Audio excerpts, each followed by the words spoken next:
Hello children, welcome back to yet another video in Vidyalakshmi YouTube channel to celebrate the joy of learning. In today's class, we'll be seeing a poem named Aunt Jennifer's Tigers from grade 12 English. Before getting into the poem, you have to know about the poet who has written it, Adrian Rich. Okay, so what Adrian Rich is famous for? A strong resistance to racism and militarism echoes through her work. You take any work written by Adrian Rich, she will be like protesting against all those restrictions and all those hurdles faced by anyone for that matter. In today's poem, Aunt Jennifer's Tigers, she is going to address the constraints of a married woman in the hands of her husband. Yeah, let's get into the topic without further ado. Before that, before you read, what does the title of the poem suggest to you? Are you reminded of other poems on tigers? We have learned about a lot of poems on tigers, on other animals as well. For example, Tiger in the Zoo. Now, looking into the topic, Aunt Jennifer's Tigers, what are all the thoughts that are coming into your mind? Any guesses? Don't worry, I'm here to help you out. Yes, let's get into the topic without any delay. Yes, Aunt Jennifer's Tigers prance across a screen. Prance means like jump. Okay, prance means jump. So Aunt Jennifer's Tigers, they prance across the screen. Maybe like Aunt Jennifer is embroidering a cloth, okay, where she is embroidering tigers. So in which she is making her tigers to jump, hop in her embroidery work, okay, maybe across a screen or a tablecloth, whatever. Here the poet has mentioned Aunt Jennifer's Tigers, they prance across a screen, bright topaz denizens. Topaz denizens is a metaphor here. Metaphor, the poetic device metaphor is used here. What is called as topaz denizens? Topaz means yellow stone. So, like yellow stone, the tigers of Aunt Jennifer's embroidery, they are prancing of a world of green. Of a world of green means it denotes forest. In real sense, it denotes forest, but in actual embroidery of Aunt Jennifer's embroidery, she is giving the background of green color in her work. So, it's like bright topaz denizens of a world of green. So, like in a world of green, in a forest, these tigers, they are prancing like a yellow topaz stone. They do not fear the men.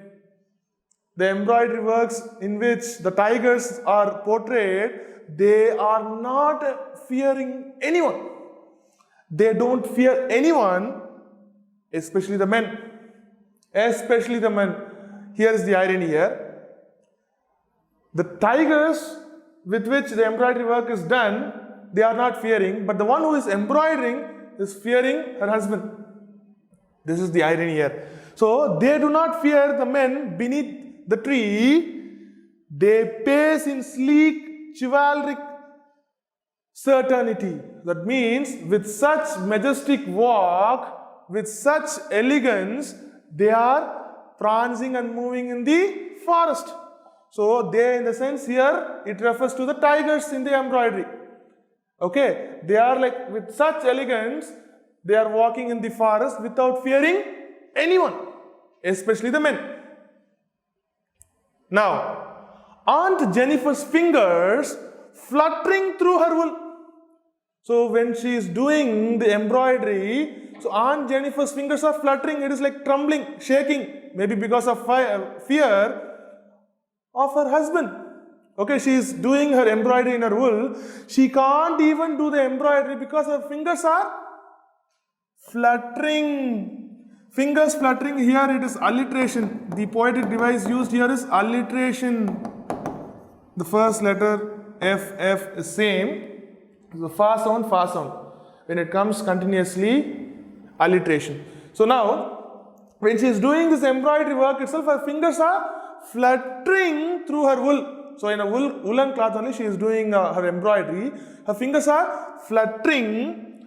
Find even the ivory needle hard to pull. So she is doing the embroidery work, right? So she even finds that needle hard to pull out.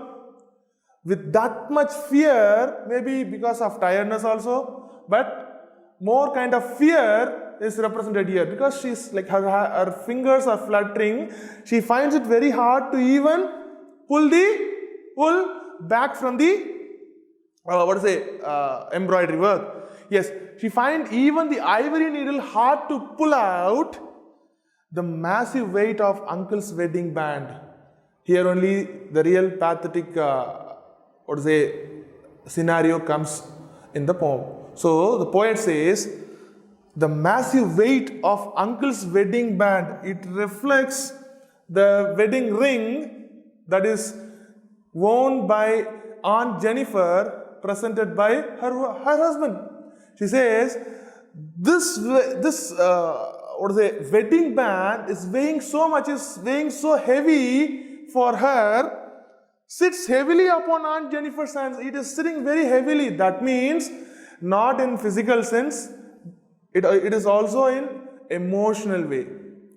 Because in those in those ways, her husband is not allowing her to be free in any way. Okay, Aunt Jennifer's husband, he is a dominating husband, not allowing his wife to even do the embroidery freely. Okay, she is not even given the freedom to embroider or to relax herself. She has become just like a slave to her husband. Now, when aunt is dead, here is the climax. So look at the scene, how with what venomous, with what seriousness tone she is explaining. When aunt is dead, okay, Adrian Rich says, even say if Aunt Jennifer dies, her terrified hands will lie. Okay, her terrified hands, her hands which are afraid, it will lie. Still ringed with ordeals, she was mastered by. Even after her death, okay, all her ordeals will be ringed with ordeals she was mastered by. Whatever she has done will be like lying dead. Okay, all the works, all the ornaments, whatever she has equipped in her entire lifetime will lie. The tigers in the panel that she made. That means, here is the kicker here. Now listen, the poet, he says that maybe Aunt Jennifer is dead. Maybe Aunt Jennifer's hard work may be dead. But the tiger that she has embroidered in the panel, the tigers in the panel that she made will go on prancing proud and unafraid. So those tigers which are embroidered in her works, it will stay on forever prancing on the panel. Okay, so men may come and men may go, but literature goes on forever. That is the power of literature, my dear children. Okay, so literature may be can be in any form. Painting, drawing, embroidery work, cooking, any form. So those will be everlasting and it will stay on forever and ever. The poet says, Aunt Jennifer can die. Whatever she has done can be dead. But the embroidery work with which she has made the tigers to prance on the panel will keep on prancing and jumping on her embroidery work, unafraid of none. They will be prancing in the panel, afraid of nobody. Okay.